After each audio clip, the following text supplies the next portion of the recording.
نصارہ کی مرضی کے بغیر ایک قدم بھی نہیں اٹھا سکتے۔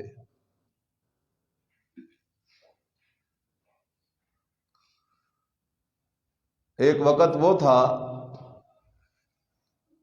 کہ جب اللہ تعالی نے مسلمانوں کو یہ عزت بخشی کہ جب تم ان کافروں سے ٹیکس وصول کرو تو اگر وہ ٹیکس اپنے کسی نوکر یا ملازم کے ہاتھ سے بھیجیں تو نہیں لینا، حتی یعطوا الجزیۃ عن ید وہم صاغرون۔ فرمایا یہ کافروں کے جتنے بڑے بڑے لیڈر ہیں یہ خود چل کے آئیں گے اور مسلمان حکمران کے ہاتھ میں ٹیکس پکڑائیں گے، میں اللہ ان کو تمہارے سامنے ذلیل کروں گا۔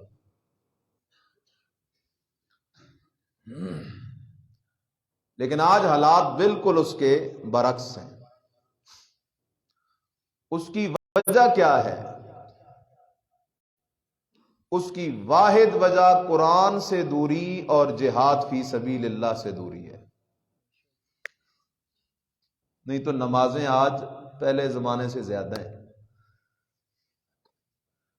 آج مسلمانوں میں بھی ایک مخصوص ذہنیت ہے، وہ کہتے ہیں کہ او جی دین صرف اس بات کا نام ہے، بس نماز پڑھ لو، روزہ رکھ لو، حج کر لو، نکاح کر لو، داڑھی رکھ لو۔ نہ، اس قرآن کے جو 5 حقوق ہیں ہم پر، ان میں سے پہلا حق یہ ہے کہ قرآن کو پڑھنا سیکھیں صحیح تلفظ کے ساتھ۔ یہ قرآن کا پہلا حق ہے۔ دوسرا حق یہ ہے کہ قرآن مجید کا معنی مفہوم ہم سمجھنے کی کوشش کریں۔ تیسرا حق یہ ہے کہ قرآن پہ پھر ہم عمل کریں۔ چوتھا حق یہ ہے کہ پھر ہم قرآن کی تبلیغ کریں۔ اور قرآن کا 5واں حق کیا ہے؟ کہ قرآن والے قانون کو ساری دنیا پہ نافذ کرنے کے لیے کوشش کریں۔ یہ قرآن کا 5واں حق ہے۔ امام الانبیاء سید الانبیاء محمد رسول اللہ صلی اللہ علیہ وسلم 13 سال آپ نے نبوت کے بعد مکہ میں گزارے۔ پھر جب آپ مدینہ تشریف لے آئے، نماز چل رہی تھی، روزہ چل رہا تھا، باقی اعمال چل رہے تھے، لیکن پھر بھی امام الانبیاء علیہ السلام نے تلوار اٹھائی قرآن کے 5ویں حق کے لیے۔ اور پھر ایک دن آیا، قرآن نے کہا اذا جاء نصر اللہ والفتح ورأیت الناس يدخلون فی دین اللہ افواجا۔ پہلے اسلام مغلوب تھا، کمزور تھا، لوگ آتے بھی تھے تو ڈر ڈر کے آتے تھے۔ جب قرآن اقتدار میں آیا، قرآن کا قانون نافذ ہوا، اللہ کہتا ہے پھر لوگ جتھے در جتھے، جماعتیں جماعتیں ہو کر اسلام میں داخل ہونا شروع ہو گئے۔ تو امت مسلمہ کی حالت یہ ہے۔ ایک قدم اور آگے جائیں، عقائد کے لحاظ سے دیکھیں، ایک مسلم اور ہندو میں کیا فرق ہے؟ ایک مسلم اور یہودی میں کیا فرق ہے؟ ایک مسلم اور عیسائی میں کیا فرق ہے؟ ہندو مذہب اس کی بنیاد شرک پر ہے اور اسلام کی بنیاد اللہ کی توحید پر ہے۔ اللہ کو تو بھی سارے مانتے ہیں، لیکن ان مذاہب میں شرک تھا۔ عیسائی اللہ کے ساتھ حضرت عیسیٰ علیہ السلام بی بی مریم کو شریک سمجھتے ہیں، یہودی حضرت عزیر علیہ السلام کو شریک سمجھتے ہیں، مشرکین مکہ لات منات عزا کو شریک سمجھتے تھے۔ آج کا ہندو کئی بتوں کو شریک سمجھتا ہے، لیکن مسلمان کدھر کھڑا ہے؟ مسلمان کدھر کھڑا ہے؟ 2 کلومیٹر سفر کرو، 4 6 10 قبریں نظر آئیں گی جس پہ کالے، سرخ، سبز جھنڈے لٹکے ہوئے ہوں گے، اور یہ مسلمان جا رہا ہے اس درخت کے اوپر، اس قبر کے اوپر کھڑے درخت کے ساتھ اپنے وہ کپڑے باندھ کے کہتا ہے مجھے بیٹا مل جائے گا، مجھے بیٹی مل جائے گی، میری کھوٹی قسمت کھری ہو جائے گی۔ میں نے آج ایک خبر پڑھی، دل بڑا بوجھل ہے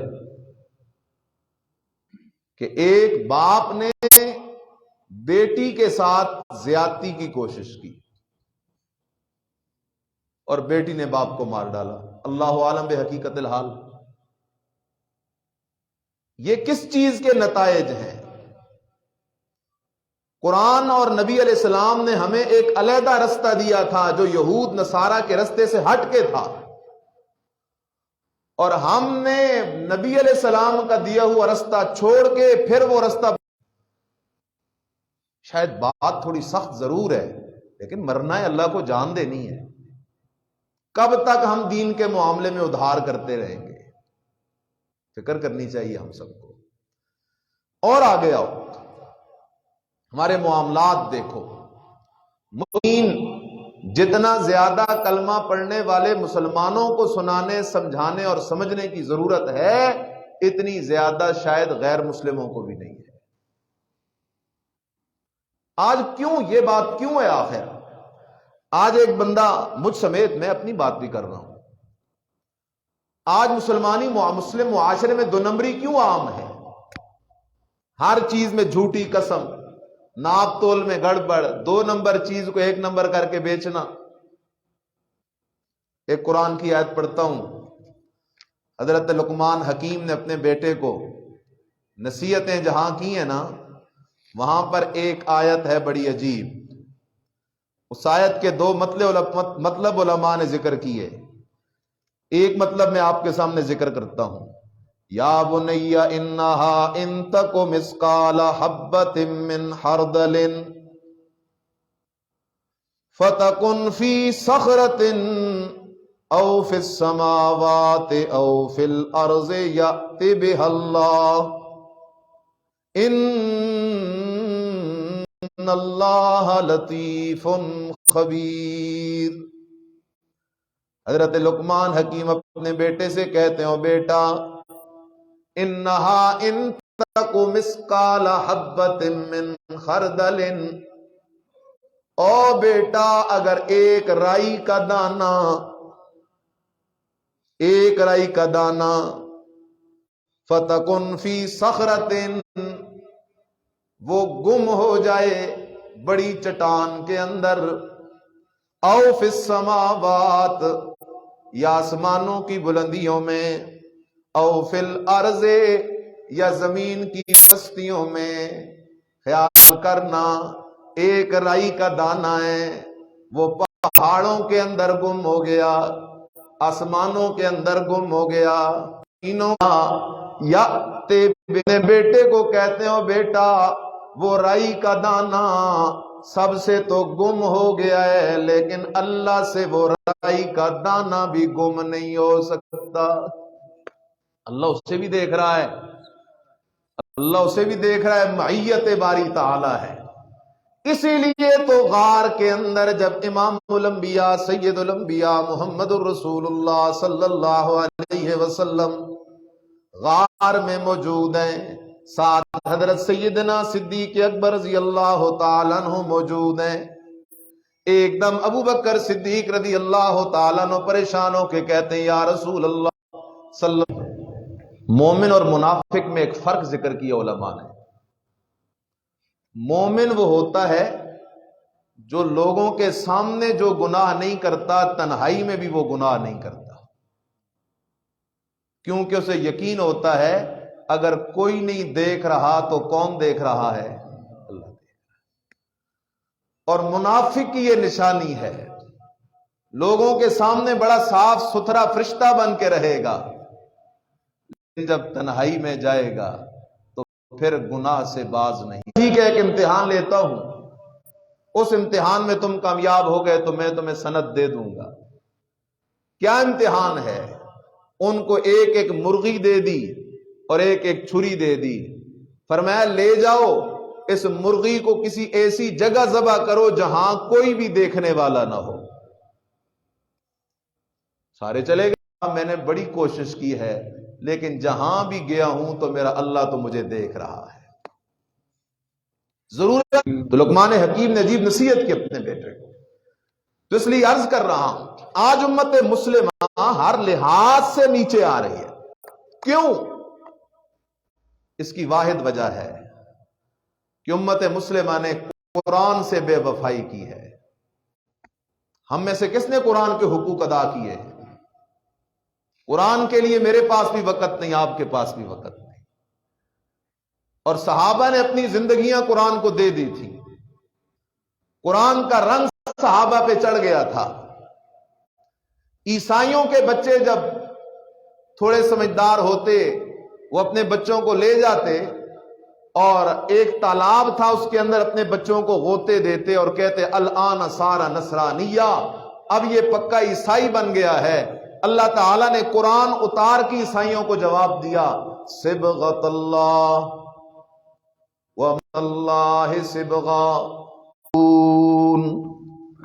اللہ کہتے ہو عیسائیو ایک رنگ اپنے بچوں پہ تم چڑھاتے ہو عیسائیت کا، وہ رنگ بڑا کچا ہے، جب غسل کرتے ہیں تو رنگ اتر جاتا ہے.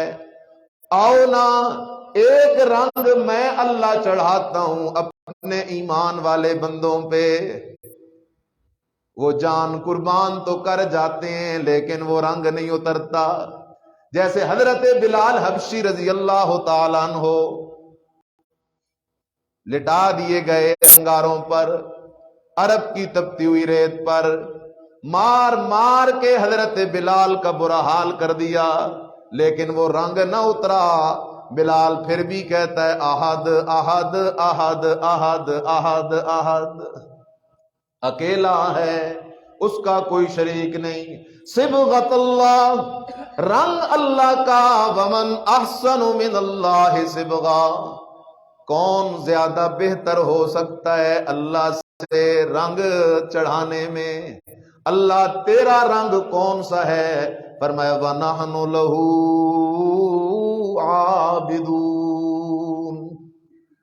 جو بندہ میں اللہ کے سوا کسی اور کی عبادت نہیں کرتا سمجھو یہ مومن ہے، اور میرے سوا ہر کسی کی باتیں کرنے والا یہ مومن نہیں.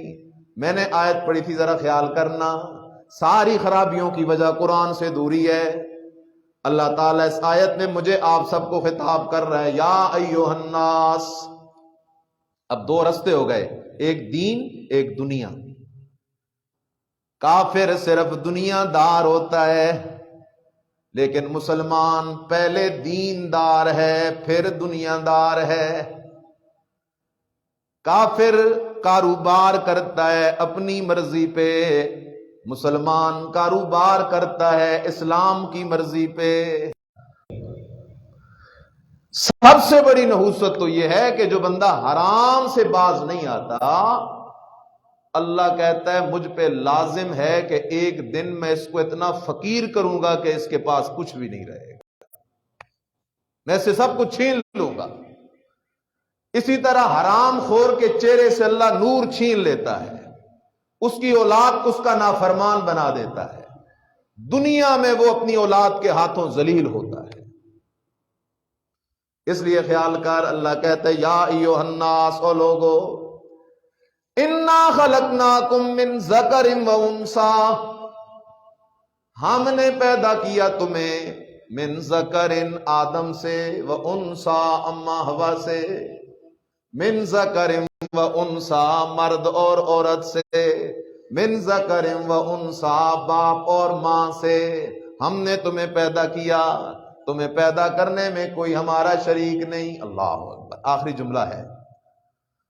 فخر کس بات پہ کرنا چاہیے؟ آج تو ہم سب دنیا پہ فخر کرتے ہیں، دین کا فخر تو کرتے نہیں. اللہ کہتا ہے خیال کرو، یہ جو تمہاری قومیں، کوئی سید ہے، کوئی آوان ہے، کوئی گجر ہے، کوئی کیا ہے، کوئی کیا ہے. خیال کرو ذرا، میں اللہ کے ہاں ان قوموں کا کوئی اعتبار نہیں. یہ قومیں تو صرف اس لیے بنائی ہیں لتعارفوا، تاکہ تم ایک دوسرے کو پہچان سکو. یہ قوموں والی تقسیم تو صرف پہچان کے لیے ہے. اللہ تیرے نزدیک عزت والا کون ہے؟ اللہ تیرے نزدیک کیا مالدار عزت والے ہیں؟ فرمایا نانا دیکھنا قارون بڑا مالدار تھا۔ اللہ تیرے نزدیک بادشاہ زیادہ عزت والے ہیں؟ فرمایا نانا دیکھنا فرعون بڑا بادشاہ تھا۔ اللہ تیرے نزدیک صرف سادات سید ہونا بڑے عزت کی بات ہے؟ فرمایا نانا دیکھنا ابو جہل بھی تو سید تھا، ابو جہل بھی تو قریشی تھا۔ اللہ تیرے نزدیک کیا نجات کا دار و مدار صرف کسی نبی کا باپ ہونا ہے، کسی نبی کا بیٹا ہونا ہے، کسی نبی کی بیوی ہونا ہے؟ فرمایا نانا دیکھنا آزر بھی تو ابراہیم کا باپ ہے، کنعان بھی تو نوح علیہ السلام کا بیٹا ہے۔ میں اللہ کے ہاں ذلیل و رسوا ہو گئے۔ اللہ پھر بتانا تیرے ہاں عزت والا کون ہے؟ فرمایا ان اکرمکم عند اللہ اتقاکم، تم میں سب سے زیادہ عزت والا میں اللہ کے ہاں وہ ہے جو سب سے بڑا تقوی والا ہے۔ اتقاکم، اور تقوی کیا ہے میرے بھائی؟ سمجھ سے تقوی ایسے نہیں کہتے کہ نماز پڑھ لی، یہ تو فرض ہے، روزہ رکھ لیا، حج کر لیا، یہ تو فرض ہے۔ تقوی کہتے ہیں پرہیز کرنا، اپنے آپ کو بچانا۔ کس سے؟ شرک سے بچانا، بدعت سے بچانا، سود سے بچانا، حرام سے بچانا، زنا سے بچانا، غیبت سے بچانا، بد نظری سے بچانا، دو نمبری سے بچانا۔ اپنے آپ کو گناہوں سے بچانے کا نام تقوی ہے، اپنے آپ کو اللہ کی نافرمانیوں سے بچانے کا نام تقوی ہے۔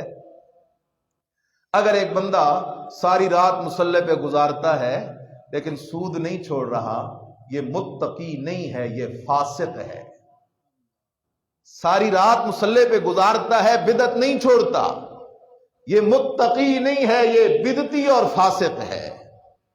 ساری رات مصلی پہ گزارتا ہے، تہجد پڑھتا ہے لیکن شرک نہیں چھوڑتا، یہ متقی نہیں، یہ مشرک ہے۔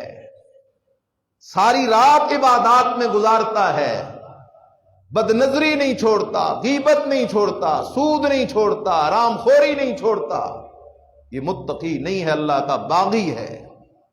متقی تب بنے گا کہ یہ گناہ کو اپنے قریب نہ آنے دے۔ آخری مثال دے کے بس کرنے لگا ہوں۔ اللہ زمیندار فصل تیار کرتا ہے، اللہ اسے فصل دیتا ہے، وہ زمیندار گندم وغیرہ گھر لاتا ہے، اسے گھر کے اندر لا کے محفوظ کرتا ہے، اس میں دوائی رکھتا ہے، اس کی بڑی حفاظت کرتا ہے تاکہ میری اس گندم کو کوئی چیز آ کے خراب نہ کر دے۔ اس گندم کی حفاظت کرتا ہے، اگر اس گندم کی حفاظت نہیں کرے گا تو وہ گندم ضائع ہو جائے گی۔ اسی طرح ضروری ہے کہ ہم اپنے ایمان اور اپنے اعمال کی گناہوں سے حفاظت کریں۔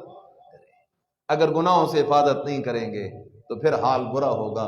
تو عرض یہ کر رہا تھا، امت مسلمہ کی یہ جو زبوں حالی ہے، اس کی بنیاد قرآن سے، سنت سے اور دین سے دوری ہے۔